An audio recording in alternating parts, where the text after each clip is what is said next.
Kerjalah mencukupi kebutuhanmu. Itu prinsip untuk menuju masa depan yang cerah.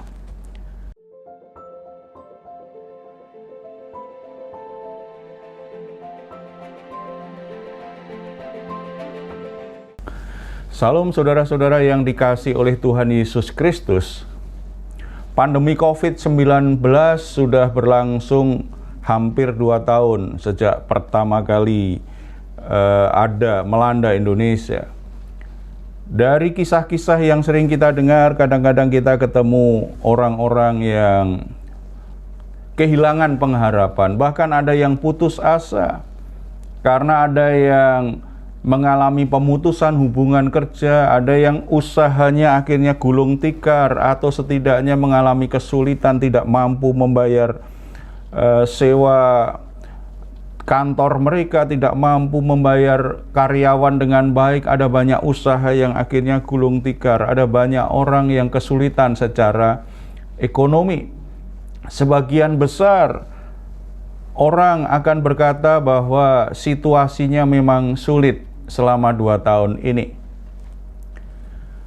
Saudara-saudara, kalau kita pelajari Alkitab, ternyata umat Allah, terutama umat Israel di masa perjanjian lama juga sering mengalami situasi sulit itu.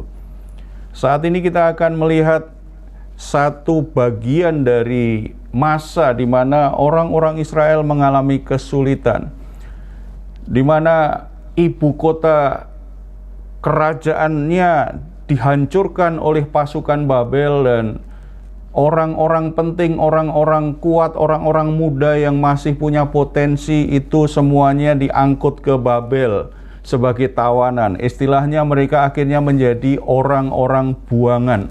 Pasti bukan situasi yang mudah untuk dijalani. Terpaksa tinggal di negeri orang. Kalau pindah ke negeri orang karena keinginan sendiri, karena ingin mengadu nasib, ingin meningkatkan kesempatan, itu orang bisa jalani dengan baik. Walaupun mengalami kesulitan, mungkin tetap bisa ada semangat. Tetapi kalau terpaksa diangkut ke negeri orang sebagai tawanan, sebagai orang buangan, itu aja pasti situasinya sudah sangat tidak mudah. Apalagi dengan berbagai konflik, berbagai situasi yang mungkin sulit secara ekonomi, untuk makanan, untuk minuman. Mereka menjadi kehilangan pengharapan. Kita akan membaca Yeremia pasal yang ke-29. Perikop yang akan kita pelajari ayat 1 sampai 14, tetapi kita tidak akan baca semuanya, nanti bagian demi bagian saya jelaskan. Nabi Yeremia masih bertahan di Yerusalem. Kemudian oleh ilham Roh Kudus, akhirnya dia menuliskan surat yang disampaikan kepada orang-orang buangan ini. Tujuannya untuk kembali mengingatkan, untuk menyampaikan firman Tuhan bahwa Tuhan berjanji kepada orang-orang buangan ini akan mengembalikan ke Yerusalem dan memulihkan keadaannya. Ada janji tentang pengharapan. Walaupun situasimu sulit, situasimu dalam keadaan yang sangat tidak menentu, sebenarnya ada janji Tuhan tentang masa depan. Selain itu, untuk membongkar kebohongan-kebohongan para nabi palsu waktu itu yang semakin membuat bingung umat Israel. Bagaimana kita bisa memiliki masa depan yang penuh harapan? Ada 2 hal yang penting yang kita perlu ketahui untuk bisa memiliki masa depan yang penuh harapan. Menurut perikop ini, bagian yang pertama, yaitu ayat 5 sampai 6, itu berbicara tentang tanggung jawab manusia. Kalau kita perhatikan ayat 4 sampai 6,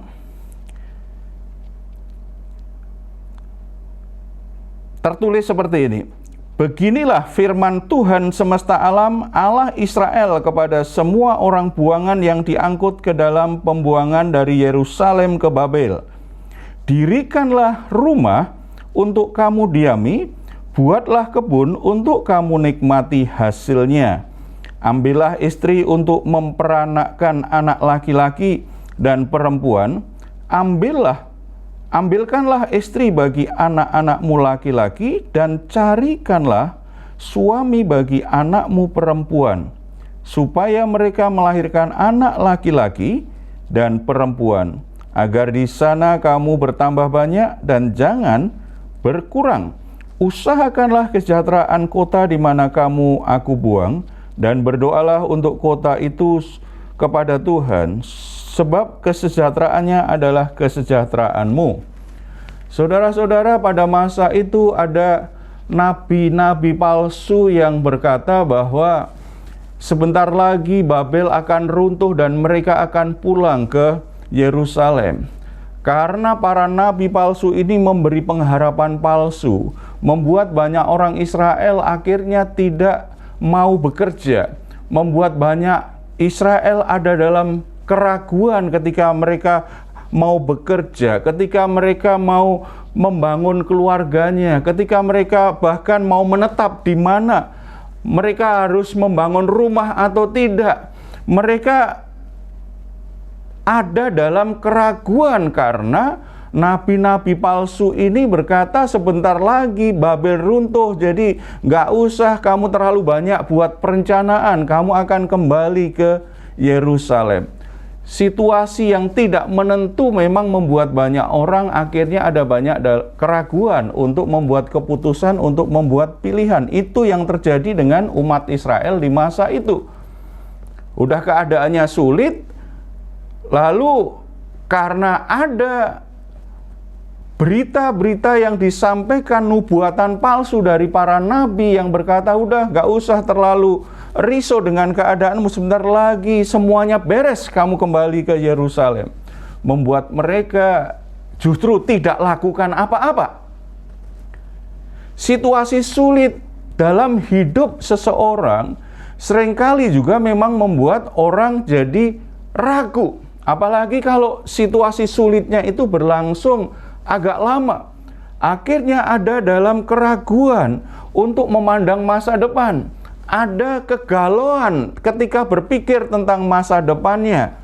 Bahkan mungkin juga akhirnya karena situasinya serba tidak menentu, ada banyak orang akhirnya ragu untuk membuat keputusan, untuk memilih sesuatu. Ragu, bahkan ragu ketika bekerja pun tidak semangat. Karena apa? Berpikir mungkin situasinya segera berubah, mungkin dia tidak berapa lama di situ. Berusaha pun juga begitu. Ketika dia mulai usahanya, dia juga yang penting jalan saja. Tidak ada semangat, tidak ada mimpi tentang masa depannya, bahwa apa yang dilakukan itu akan berhasil ke depan, menjadi lebih baik. Semuanya dilakukan asal jalan saja, karena sebenarnya ada keraguan di hatinya. Bahkan ada banyak orang karena ada dalam keraguan, situasi tidak menentu, tadi tidak lakukan apa-apa setelah itu. Pasif sebagai orang, dia tidak bekerja juga tidak. Kalau toh ada kesempatan kerja juga tidak semangat melakukannya. Semuanya serba tidak menentu, buat orang jadi pasif. Tidak lakukan apa-apa. Praktis tidak lakukan apa-apa. Karena kalau toh lakukan sesuatu pun juga tidak ada gairah, tidak ada semangat, tidak ada keyakinan bahwa yang dilakukan akan berhasil. Yang dilakukan akan membuat dia punya masa depan. Saudara-saudara, kalau berbicara seperti ini, saya ingat satu cerita tentang seorang petani yang tidak jadi menabur benihnya karena cuaca yang mendung. Ketika dia pagi-pagi hari, dia berangkat ke sawahnya, dia membawa benihnya, dia mau menabur benihnya, dia lihat cuaca mendung. Dia tunggu 1 jam tetap mendung. Akhirnya dia pulang lagi karena kelihatannya mau hujan nih. Dia pulang, ternyata sampai siang tidak juga hujan. Sudah, karena nggak jadi hujan, istrinya bertanya, nggak jadi menabur Pak, ini sudah siang, besok pagi saja. Ketika pagi hari besoknya, dia berangkat lagi ke sawah mau menabur benihnya, cuaca juga kembali mendung. Dia tunggu beberapa lama, mendungnya tidak segera berlalu. Dia pulang lagi. Ternyata siang hari cerah, tidak ada hujan. Istrinya kembali ingatkan, kok nggak balik lagi? Ini sudah siang. Dan itu berlangsung berminggu-minggu sampai akhirnya masa untuk menabur selesai. Petani itu akhirnya tidak buat apa-apa, hanya merisaukan soal mendung, hanya khawatir kalau ada hujan, tetapi tidak berbuat apa-apa. Merisaukan situasi tertentu, tidak buat apa-apa. Akibatnya ketika teman-teman petani yang lain beberapa bulan kemudian mereka panen, dia tidak menghasilkan apa-apa. Saudara-saudara, ada banyak orang tidak punya masa depan yang baik karena tidak sungguh-sungguh mengambil tanggung jawabnya dalam proses menuju masa depan. Untuk memiliki masa depan yang baik, untuk memiliki masa depan yang selalu punya harapan, ada satu faktor di mana manusia harus bertanggung jawab. Manusia harus bekerja. Manusia yang mengambil keputusan untuk melakukan sesuatu. Kalau orang hanya khawatir tentang resikonya, kalau orang hanya takut dengan resikonya, dengan tantangannya, ada banyak orang akhirnya tidak berbuat apa-apa. Ketika dia tidak berbuat apa-apa, maka berarti dia tidak bertanggung jawab dengan hidupnya sendiri. Ketika dia tidak bertanggung jawab dengan hidupnya sendiri, di situ berkat Tuhan tidak tersalur dengan baik dalam hidupnya. Akhirnya dia tidak punya kepastian tentang masa depan. Bekerjalah mencukupi kebutuhanmu. Itu prinsip untuk menuju masa depan yang cerah. Rasul Paulus pernah menasihati jemaat Efesus supaya jemaat Efesus itu berhenti mencuri, berhenti mengambil yang bukan miliknya. Paulus berkata, berhentilah mencuri dan baiklah engkau bekerja keras. Bekerja keras untuk apa? Untuk mencukupi kebutuhanmu sendiri. Artinya, supaya kamu tidak merepotkan orang lain, kamu harus bekerja. Bekerja keras bahkan dikatakan. Artinya bukan bekerja santai-santai saja atau bekerja asal bekerja. Tidak, tetapi bekerja keras. Setiap orang harus bekerja. Dan berulang-ulang saya bilang, kepala keluarga, laki-laki harus mau bekerja. Karena berkat Tuhan itu mengalir mulai dari kepala keluarga. Mulai dari orang yang jadi kepala, dari atas ke bawah, bekerja keras. Bicara bekerja keras, kadang-kadang memang kesempatannya tidak terlalu baik. Tetapi tidak apa-apa, harus berjuang. Jadi bekerja keras berarti berbicara kita itu harus berjuang. Kita itu tidak boleh takut dengan capek. Kalau orang bekerja, jangan takut dengan capek. Kalau takut capek, pasti bermalas-malasan dan tidak mau bekerja. Ketika kerja keras, kadang-kadang seperti menggarap tanah yang keras. Memang butuh kerja keras supaya gembur. Tetapi ketika masanya tiba, tidak perlu harus selalu kerja keras seperti sebelumnya. Tujuannya apa? Nasihat Rasul Paulus kepada jemaat Efesus apa? Supaya kamu bisa mencukupi kebutuhanmu sendiri. Setidaknya tidak merepotkan orang lain. Tetapi tidak berhenti di situ. Supaya kamu bisa berbagi kepada orang lain. Berarti supaya menjadi berkat. Masa depan yang cerah selalu ada tanggung jawab manusia untuk bekerja. Mencukupi dirinya sendiri dan mencukupi kebutuhan orang lain. Bagi yang sudah menikah berarti mencukupi kebutuhan rumah tangganya dulu. Baru setelah itu bisa menjadi berkat bagi orang lain. Kalau kita perhatikan di ayat 5 di ayat yang kita baca tadi, ayat 5 sampai 6 tadi, tidak hanya bekerja, tetapi juga dikatakan urus rumah tanggamu dengan baik. Artinya apa? Saudara, masa depan itu sangat terkait dengan keadaan rumah tangga kita. Kadang-kadang kita mungkin bisa berhasil dalam pekerjaan. Kita berhasil sukses dalam bisnis kita. Kita punya jabatan yang baik. Tetapi kalau rumah tanggamu tidak dirawat dengan baik, rumah tanggamu tidak berjalan dengan baik, maka saudara tidak bisa mencapai masa depan yang indah. Karena kalau kita punya masalah dengan rumah tangga kita, kita akan ada banyak konflik yang membuat kita tidak bahagia. Makanya di sini dikatakan tidak hanya bekerja, tidak hanya supaya umat Israel itu mendirikan rumah, membuat kebun untuk dinikmati, tetapi juga ambillah istri untuk memperanakkan anak-anakmu, bicara tentang rumah tangga itu semuanya. Jadi perhatikan juga rumah tanggamu. Jadi jangan selama masa penantian kapan Tuhan akan izinkan kamu kembali ke Yerusalem, kamu mesti bekerja, urus rumah tanggamu dengan baik dan jadi berkat. Makanya di ayat 7 katakan, usahakanlah kesejahteraan kota di mana kamu aku buang, dan berdoalah untuk kota itu kepada Tuhan, sebab kesejahteraannya adalah kesejahteraanmu. Artinya ini bicara tentang jadi berkat bagi orang-orang sekitar, bagi kotanya, bagi lingkungannya.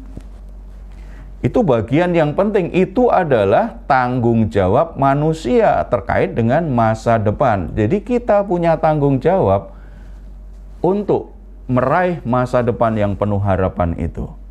Yang kedua, masa depan yang penuh harapan itu merupakan anugerah Tuhan. Ayat 10 sampai 14.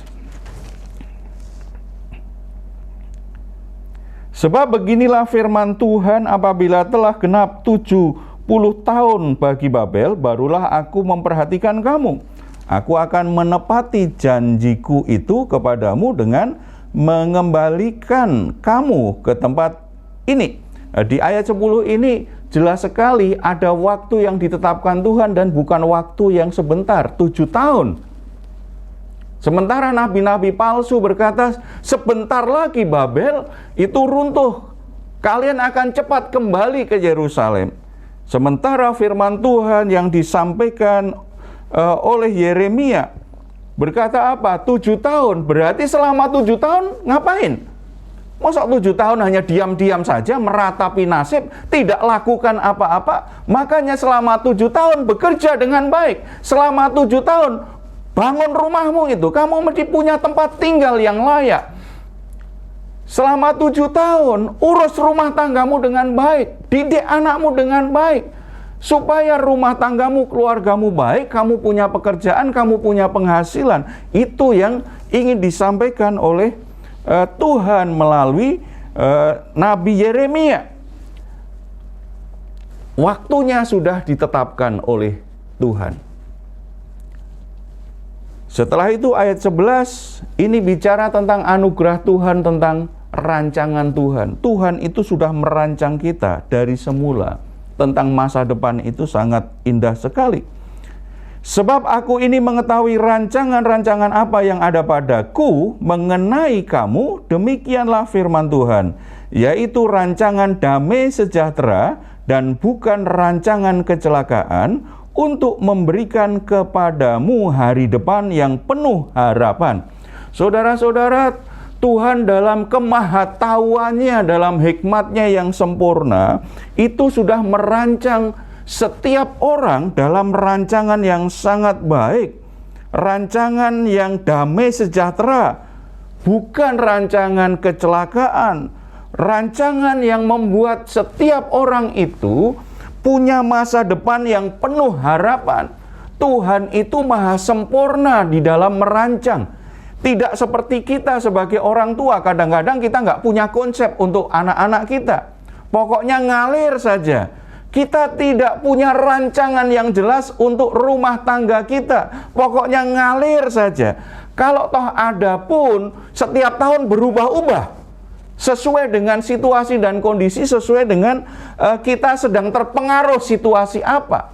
Tetapi kalau Tuhan sejak dalam kekekalan sudah punya rancangan atas hidup kita, bagaimana masa depan kita, ada banyak kondisi dan mungkin namanya seperti apa, gambarannya seperti apa. Tetapi yang pasti, rancangan masa depan yang Tuhan rancang dalam hidup kita itu masa depan penuh harapan. Yang kedua, rancangan yang penuh damai sejahtera, bukan kecelakaan. Jadi kalau saudara saat ini mengalami kecelakaan dalam keadaan seperti umat Israel, maksudnya ya, situasi yang sangat tidak dikehendaki, tidak diduga, kemudian alami PHK, alami kebangkrutan, alami situasi yang membuat hidup kita sepertinya celaka. Ingat, itu bukan rancangan Tuhan dalam hidup kita.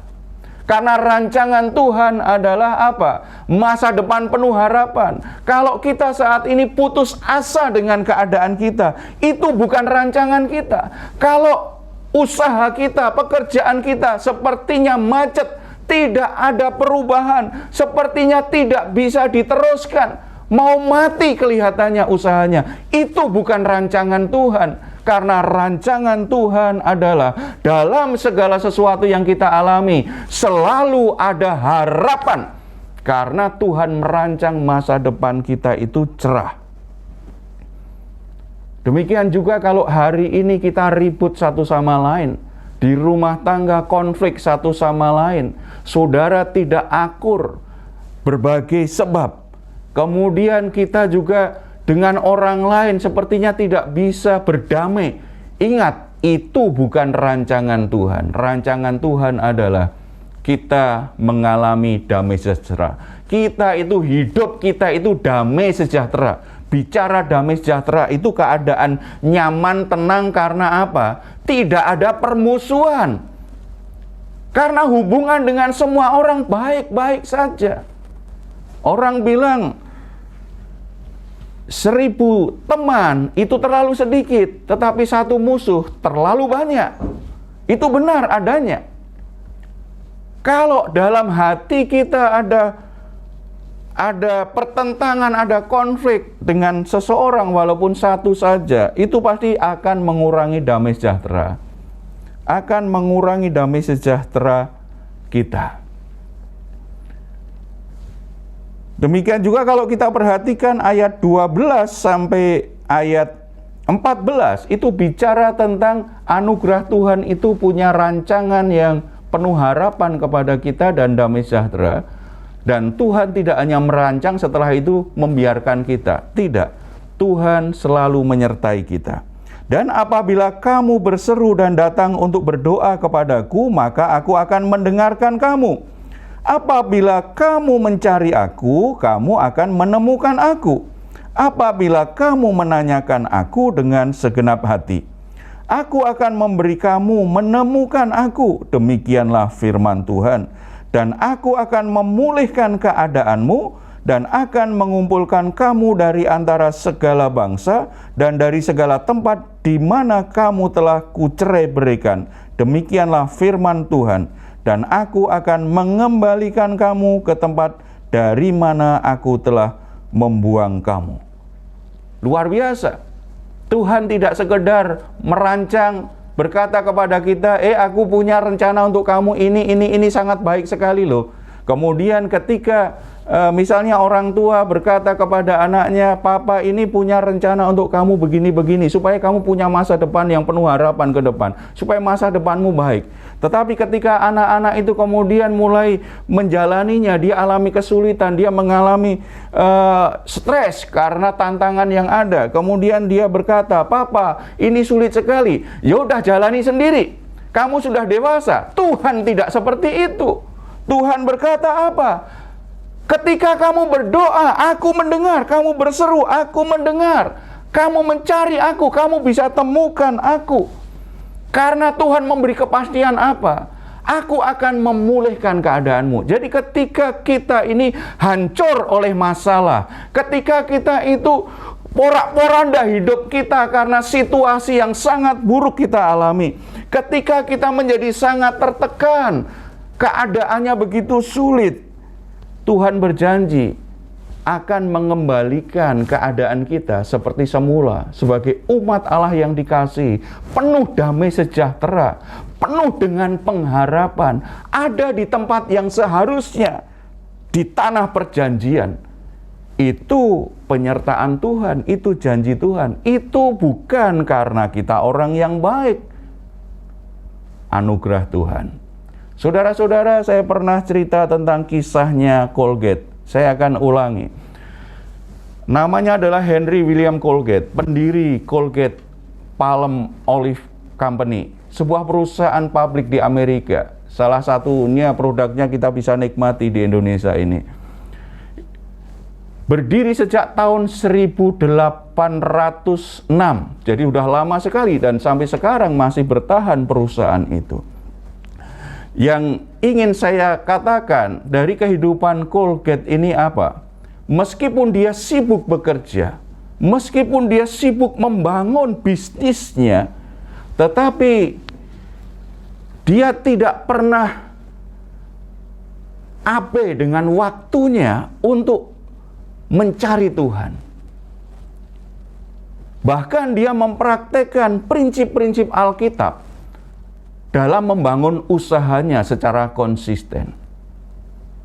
Ada beberapa catatan dari kisah hidupnya menarik terkait dengan ini. Dia ingin mengikuti, mempraktekkan apa yang dipraktekkan oleh Yakub. Ketika dia membangun sebuah bisnis, selalu buah sulungnya dipersembahkan kepada Tuhan. Hasil pertama dipersembahkan kepada Tuhan. Kemudian dia secara konsisten selalu berkata kepada akuntannya yang mengurus keuangannya, penghasilan perusahaan berapapun juga 10% kamu sisihkan dan harus dipersembahkan kepada Tuhan. Tidak hanya itu, dia juga banyak membantu pelayanan-pelayanan, pendidikan-pendidikan. Dia menopang hamba-hamba Tuhan yang pergi ke berbagai tempat untuk memberitakan Injil. Dia punya komitmen yang besar. Bahkan selagi bisnisnya mulai naik, semakin naik, ternyata dia banyak memberi, tidak semakin kekurangan.